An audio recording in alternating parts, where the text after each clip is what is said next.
A well-known and enigmatic religious relic is the Shroud of Turin, believed to be an image of Christ as he was in the tomb at the time of his resurrection. The shroud has been scrutinized, studied, and debated as to its authenticity and meaning for Christians around the world. Is the shroud an image of Christ or a clever hoax? I believe there's an answer to this question based on precedents in the Scriptures and a key description in the Gospel accounts.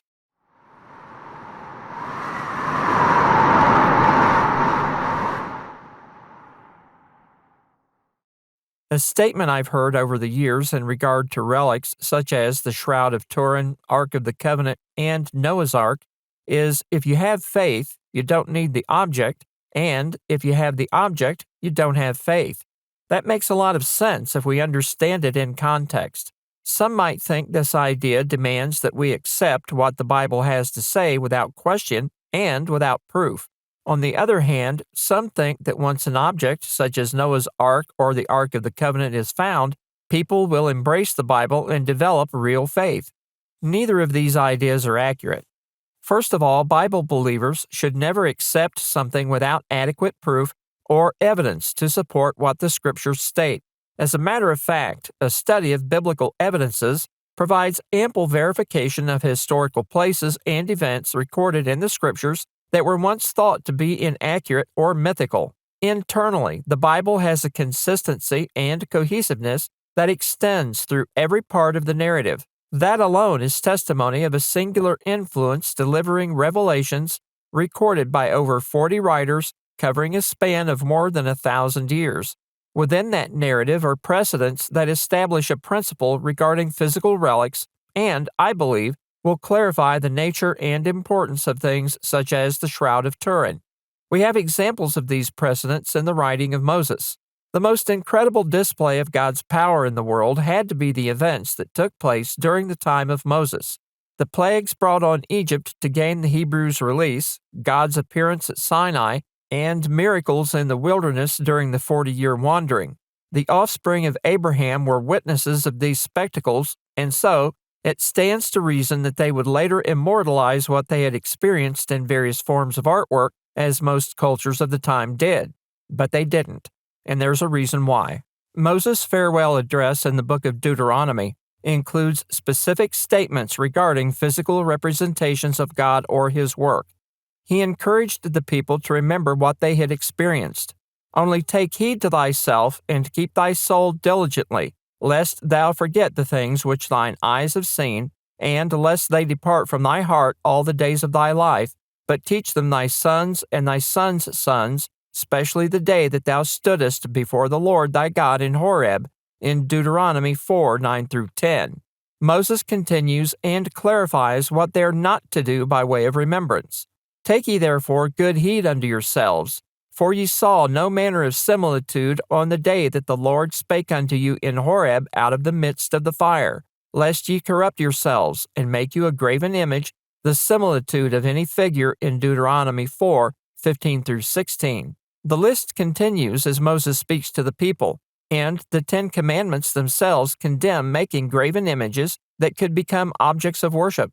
That not only included copying idols of pagan nations, but also extended to objects not authorized by God. There was to be no physical representation of God which could be turned into an object of worship. We see how this became a problem during the reign of King Hezekiah, involving an item that was commanded by God during the wilderness wandering, the brazen serpent. Speaking of the reign of Hezekiah, we learn that he removed the high places and brake the images, and cut down the groves, and brake in pieces the brazen serpent that Moses had made, for unto those days the children of Israel did burn incense to it, and he called it Nehushtan in 2 Kings 18:4. As humans, we ascribe value and sometimes attributes to objects because they represent something to us. Reading about the life of Noah, it would be amazing to find the ark. It would be incredible to truly locate the Ark of the Covenant, Christ's cross, the cup Jesus drank from at the Last Supper, and so forth. But what would happen if we did? Some would use the objects to reduce the story of the Bible to a simple history that was well preserved. Others might be drawn to the objects and feel a closeness to their faith through them. Another group might begin to worship the objects, and a few might attempt to exploit them for gain. None of these reactions would do anything the biblical narrative doesn't already provide. Objects, in a sense, are a proxy, a stand-in for the real thing. Over time, the stand-in becomes the absolute focus of attention and faith. The children of Israel made that mistake regarding the Ark of the Covenant. After losing to the Philistines after God withdrew his support, they thought if they had the Ark of the Covenant with them, its power would defeat their enemies. They had a very rude awakening and learned just how wrong they were. The Israelites brought the Ark to go before them in battle, thinking that it had power to protect them. They reasoned, "Wherefore hath the Lord smitten us today before the Philistines? Let us fetch the Ark of the Covenant of the Lord out of Shiloh unto us, that, when it cometh among us, it may save us out of the hand of our enemies," in 1 Samuel 4:3. Their flawed thinking resulted in a full retreat, the death of 30,000 men, and the capture of the ark by the Philistines in 1 Samuel 4:10-18. There are objects that were commanded by God. They were made of fine materials and skillfully decorated, but they weren't the objects of worship. They were objects used in worship. The focus remained on God at all times, and there was no power in any of those articles. The power was God who worked with and through these holy creations. Today, there are many who think religious objects and relics have power in themselves, just as the children of Israel did with the Ark of the Covenant. As the Israelites found out, that thinking is incorrect. The bottom line is that there was never a command or example to craft something representing the being or power of God. This was forbidden and condemned. The reason being that God is greater than anything in creation and therefore cannot be reduced to representation by physical components. God is to be seen through His Word and the evidence in creation that exists around us. Paul confirms this as he writes, "For the invisible things of Him from the creation of the world are clearly seen, being understood by the things that are made, even His eternal power and Godhead," in Romans 1:20. The magnificence of the universe and the absence of directives to create physical images to represent God is significant. This precedent tells us that God has never commanded any object to be made to represent Him, nor has He preserved things such as Noah's Ark or the Ark of the Covenant, knowing that our attention would be focused on the earthly material object and not the spiritual reality of the Creator. Objects that were in the tabernacle, Noah's Ark, and other things have been lost in time. We have the Word, and the Word is sufficient. So what about the shroud? The shroud surfaced in Europe around 1350.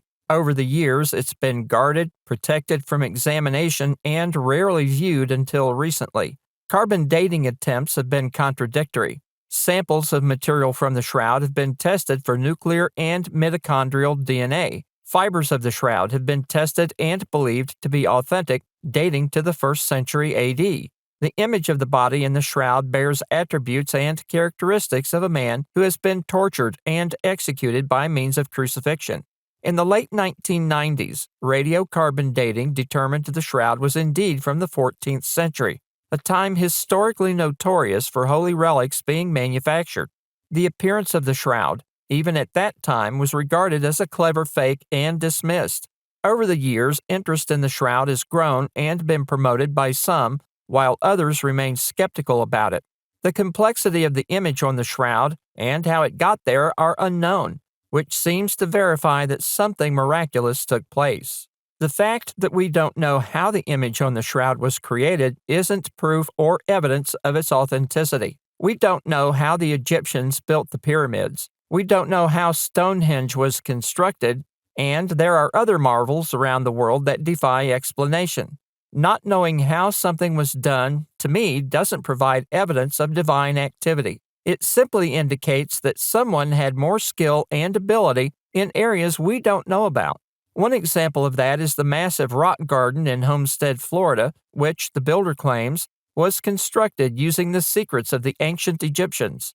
One feature of this site is a 9-ton gate that can be opened with one finger. In the modern world, it's quite possible that many methods and techniques developed and used in trades or by individuals in antiquity have been lost. The absence of explanation, especially in cases such as the Shroud of Turin, doesn't prove the divine or miraculous. Taking a look at the scriptural narrative, however, there are key points that challenge the idea that the shroud is an image of Christ. The biblical record of the burial of Jesus following the crucifixion, and one detail in particular, generates questions about the shroud's authenticity. Note the following points. Jesus died late in the afternoon on Friday. The Sabbath was approaching, and it was the time of Passover, so speed was necessary. Sunset was imminent, so there wasn't much time to prepare a body.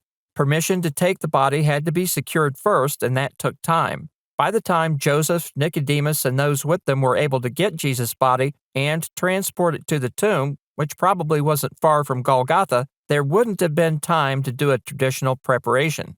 The Shroud of Turin is a single piece of cloth that appears to create a mirror image of the front and back of the body represented.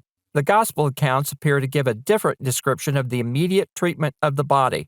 Luke records that Joseph of Arimathea begged the body of Jesus, and he took it down and wrapped it in linen in Luke 23:52-53. Matthew writes, when Joseph had taken the body, he wrapped it in a clean linen cloth in Matthew 27:59. John gives more detail about the burial process, writing, and there came also Nicodemus, which at the first came to Jesus by night, and brought a mixture of myrrh and aloes about 100-pound weight. Then took they the body of Jesus and wound it in linen clothes in John 19:39-40.